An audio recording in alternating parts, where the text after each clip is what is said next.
తిరుపతి జిల్లా సతివేడు ఎమ్మెల్యే కోనేటి ఆదిమూలం పార్టీ ముఖ్య నేతలపై చేసిన వ్యాఖ్యల్ని ఖండించారు తిరుపతి ఎంపీ గురుమూర్తి. సీనియర్ నేతగా ఉండి వేరో పార్టీ ప్రోద్బలం చూసుకుని తల్లి లాంటి పార్టీపై నిందలు మోపటం మానుకోవాలని చురకలంటించారు. ఎమ్మెల్యేగా ఉన్న వ్యక్తికి ఎంపీగా ప్రమోట్ చేసి పోటీకి సన్నద్ధం చేస్తుంటే మంత్రి పెద్దిరెడ్డి రామచంద్రారెడ్డిపై అనుచిత వ్యాఖ్యలు చేయడం సరికాదని వెంటనే ఉపసంహరించుకోవాలని డిమాండ్ చేశారు. ఎమ్మెల్యే కోనేటి ఆదిమూలం వెంటనే క్షమాపణలు చెప్పాలంటున్న సతివేడు నియోజకవర్గం పార్టీ నాయకులతో మా ప్రతినిధి విజయమూర్తి మాట్లాడారు. సచివేడి ఎమ్మెల్యే కోనేటి ఆదిమూలం ఈరోజు పార్టీకి సంబంధించిన ప్రముఖులపైన, పార్టీ పెద్దలపైన, మంత్రులపైన అనుచిత వ్యాఖ్యలు చేశారు. ఇదే అంశానికి సంబంధించి మనతో మాట్లాడటానికి తిరుపతి ఎంపీ సచివేడి నియోజకవర్గ వైఎస్ఆర్ కాంగ్రెస్ పార్టీ అభ్యర్థి గురుమూర్తి గారు మనకు అందుబాటులో ఉన్నారు. సార్, ఓవరాల్గా చూస్తూ ఉంటే నేను చూస్తూ ఉన్నాం, ఎంపీగా ప్రమోషన్ ఇచ్చినప్పటికీ కూడా ఆయన అనుచిత వ్యాఖ్యలు చేస్తున్నారు. దీన్ని ఏ విధంగా చూడాలంటారు? ఇది చాలా తప్పండి. ఎందుకంటే ఒక శాసనసభ్యుడిగా ఉన్నటువంటి కోనేటి ఆదిమూలం గారిని ఒక పార్లమెంట్ సభ్యునిగా చేయాలని ఆయన మీద ఇష్టంతో గౌరవ ముఖ్యమంత్రులు వైఎస్ జగన్మోహన్ రెడ్డి గారు తిరుపతి పార్లమెంట్ నియోజకవర్గానికి సమన్వయకర్తగా నియమించడం జరిగింది. నన్ను సత్యవేడు నియోజకవర్గ సమన్వయకర్తగా నియమించడం జరిగింది. దీనిలో భాగంగా కమ్యూనికేట్ చేయడానికి ట్రై చేశాము. ఆయన అందుబాటులోకి రాలేదు. దీంట్లో పార్టీ పెద్దల దృష్టికి తీసుకెళ్ళడం, పెద్దిరెడ్డి గారు కానివ్వండి, అలాగే ఆర్సి విజయసాయిరెడ్డి గారు కానివ్వండి, అలాగే మిథున్ రెడ్డి గారు కానివ్వండి, పార్టీ పెద్దలందరి దృష్టికి తీసుకెళ్ళడం జరిగింది. చలో ఎంపీటీసీలు, జడ్పీటీసీలు అలాగే అందరితో కోఆర్డినేట్ చేసుకుని ఏమేమి సమస్యలు ఉన్నాయో చూసుకొని దాన్ని సరిదిద్దుకోవాల్సినటువంటి బాధ్యత సత్యవేడు నియోజకవర్గ సమన్వయకర్తగా నాకు, అలాగే ఎమ్మెల్యేగా ఉన్నటువంటి ఆయనకి, రేపు తిరుపతి ఎంపీ అభ్యర్థిగా పోటీ చేయాల్సినటువంటి ఆయనకి, ఇద్దరికి సమాన బాధ్యత ఉంది.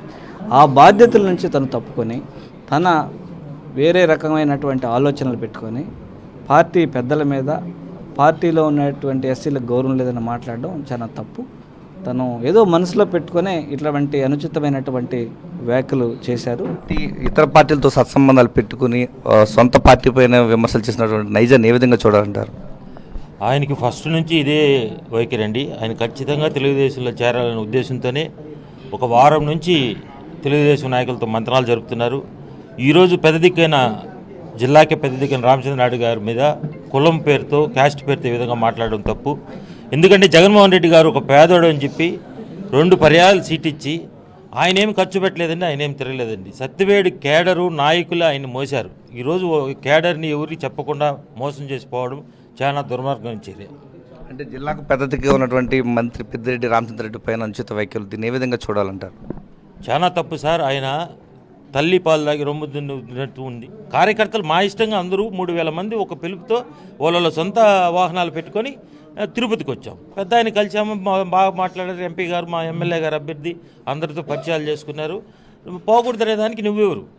సచివేడి నియోజకవర్గం అంటేనే మొదటి నుంచి కూడా పెద్దిరెడ్డి రామచంద్రారెడ్డి గారు పెద్ద దిక్కుగా ఉన్నారు. ఈరోజు ఆయన్ను కలవటం అనేది చిన్న చూపుగా చూస్తూ తప్పుడు వ్యాఖ్యలు చేస్తున్నారు. దీన్ని ఏ విధంగా చూడాలంటారు? సత్యవేడు నియోజకవర్గం ఈరోజు కాదు, 2001 నుంచి ఇప్పుడు 2024, 25 సంవత్సరాలుగా సత్యవేడు నియోజకవర్గంలో ఎవరు ఎమ్మెల్యేగా ఉన్నా కూడా పెద్ద ఆయన దగ్గరకు వస్తారు, ఏదైనా కష్ట నష్టాలు చెప్పుకుంటారు, పనులు చేస్తున్నాడు. ఉన్నటువంటి వ్యక్తికి ఎంపీగా పోటీ చేసే అవకాశం కల్పించినా కూడా వెనక్కి వెళ్ళిపోవడం, పార్టీ పైన అనుచిత వ్యాఖ్యలు చేయడం ఏ విధంగా చూడాలంటే? చాలా బాధాకరమైన విషయం. తేడాలు లేవు. నువ్వేదో పెట్టుకొని నాకు మెయిన్గా ఏమంటే, నువ్వు ఇన్ని దినాలు మేము సొంత అన్నదమ్ముల మాదిరి నడిస్తే వదిలేసి నువ్వు తెలుగుదేశం లేకపోతున్నావు అంటే ఎంత తిట్టకూడదు అనుకున్నా కూడా కోపం వచ్చే భావన కల్పిస్తున్నావు. మేము ఇప్పుడు ఈరోజు కూడా నీకు టికెట్ లేదన్నా బాధ కలిగింది, నువ్వు ఎంపీగా పోతున్నా సంతోషపడాలనుకున్నావు. ఏ విధంగానూ నిన్ను వదిలేయలేము మేము. నువ్వు మాకు చెడ్డలు చేసినా కూడా భరించి కూడా ఉన్నావు. ప్రత్యేక గుర్తింపు ఇచ్చినటువంటి కోనేటి ఆదిమూలం తల్లి లాంటి పార్టీ పైన అనుచిత వ్యాఖ్యలు చేయడం సరికాదంటున్నారు తిరుపతి ఎంపీ గురుమూర్తి. ప్రధానంగా ఏదైనా సమస్యలు ఉంటే అంతర్లీనంగా వచ్చి చర్చించుకోవాలి, పార్టీ అధిష్టానం దృష్టికి తీసుకువెళ్ళాలి తప్ప ఇలా అనుచిత వ్యాఖ్యలు చేయడం, జిల్లా పెద్ద ఆయనగా ఉన్నటువంటి మంత్రి పెద్దిరెడ్డి పైన వ్యాఖ్యలు చేయడం సరికాదంటున్నారు ఎంపీ గురుమూర్తి. కెమెరామెన్ హరితో విజయమూర్తి, సాక్షి టీవీ, తిరుపతి నుంచి.